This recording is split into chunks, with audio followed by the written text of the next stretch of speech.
Thank you. As Andre's fiance, I had to volunteer to speak at her for tonight.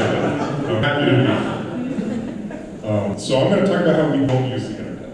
Obviously we do, but I think we don't use it enough. And I'm going to talk about a couple ways I think we could use the internet a little bit more to produce less waste in the world, to be like more efficient civilization. So I worked at a tech company for 4 years. Not one of these, but one like these. And it was global, it was competitive. I hired a lot of really high-tech people to do really important work all around the world.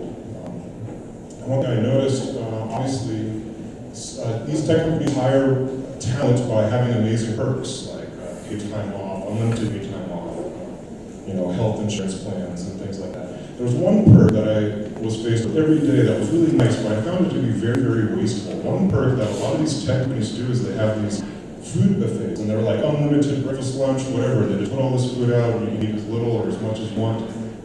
Don't get me wrong, it's an awesome perk, but there's something every day I saw with this that just made me think, how can we make this a little bit better?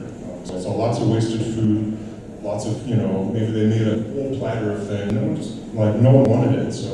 And this was all under the guise of this zero waste program, because some stuff was compost, some stuff was recyclable. I don't really understand that, but it was called zero waste.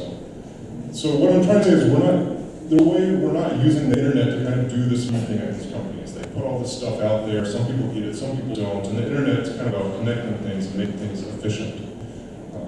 And especially at a tech company, everyone has one of these in their pockets, they do, all the developers, everyone else. So why not have fill in what you kind of want to eat for the week, whatever, maybe autofill, and it tells you what you expect to have. And instead of having a kind of fast buffet thing, maybe they'll just make like one plate per person. And that's what you ordered, that's what you said you wanted, or you said I don't care, give something, and they give you a plate. To kind of avoid all that waste. Honestly, they made so much food, they didn't even donate it all, and there's some laws about you can't donate food once it's open in a container and all that stuff. So this whole buffet thing may sound trivial, but I kind of connect it to have a parallel for kind of how we do global economy and production and things that I wanted to talk about as well. And I think it's kind of a way we also don't use the internet. So, currently things are bought, sold all over the world, and we use the internet to do this, but we don't use the internet to kind of intelligently manufacture things. So, kind of a little perspective, things we used to do, write letters to each other, and then, have to watch this channel for like 30 minutes to figure out what you wanted to watch. And have physical media. So all these things have been transformed by the internet, right? Now we just have a device, we can text, email, we have video on demand, and of course we can listen to music in 1,000 different ways just using one device, using the internet. So I'm trying to say this whole food cafeteria thing, and kind of how we do a lot of our production and buying products isn't using the internet. So big box stores. So this reminds me of a buffet. All this stuff, it's been made for us in hopes that we buy it, and it's all sitting out there. And not all of it gets bought. And yes, we use the internet when we buy products. We have Amazon, right? So I think this is only halfway there. We're using the internet to buy this stuff, but it's still already produced and it's sitting in our house. It's still like buffet stock. It's still waiting for us to consume it.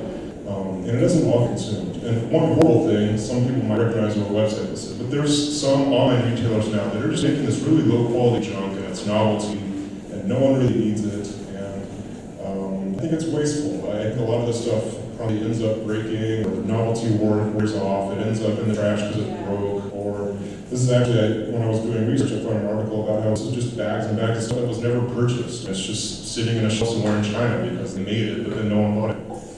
I think that's incredibly wasteful.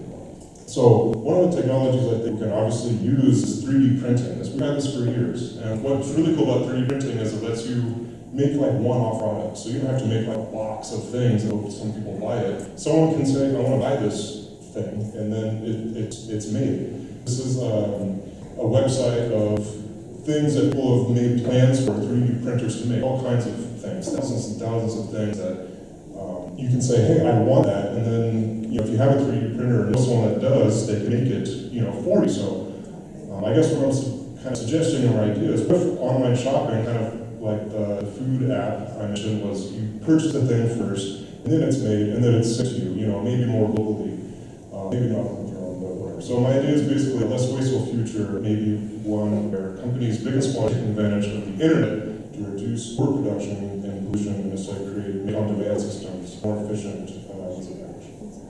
Thank you.